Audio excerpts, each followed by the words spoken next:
Bir dənə ox işarəsi uzlaşma üçün. Düzdür? Uzlaşma. Oxuyan quşlar mənim olur. Hə, yanaşma. Necə quşlar? Hansı quşlar? Keçdik indi bura. Bəs bu oxuyan sözü var ha. Deməli, oxuyan sözü hansı sözə tabedir? Bəli, quşlar sözünə tabedir. Deməli, bir dənə də ox işarəsi belə. Burada hansı olacaq? Yanaşma. Düz deyirsiniz. Sonra bahar nəğmələri, baharın nəğmələri. Orada idarə. Bəli. İndi keçirik. Bax, deməli, oxuyan sözü başqa sözlərə tabe deyil ki. Yox.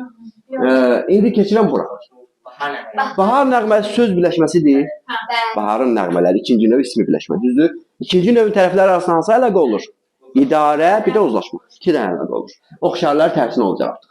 Deməli, buradan bura apardımsa əgər uzlaşma. Başa düşdünüz necə?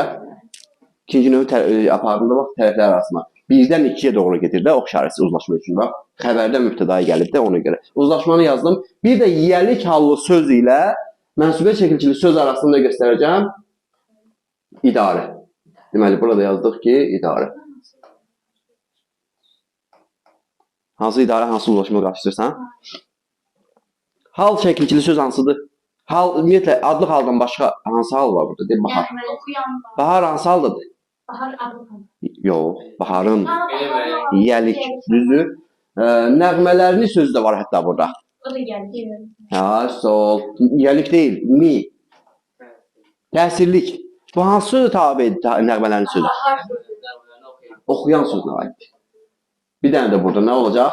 İdarənin biri də burada. Baxaq.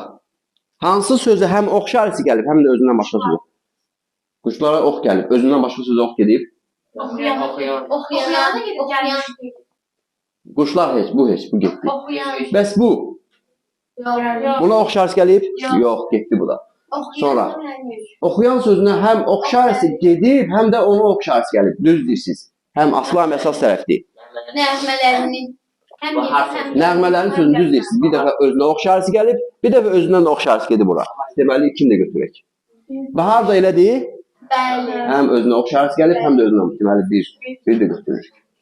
Hansı olacağımız 1, deməli 2, 3.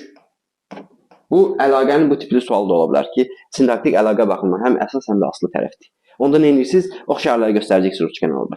Təhlil edəcəksiniz. Sintaktik təhlil cümlə özlərini, sonra ox işarələri göstərəcəksiniz. Hansı sözdə ox işarəsi gəlir, həm də özündən başqa sözdə ox işarəsi.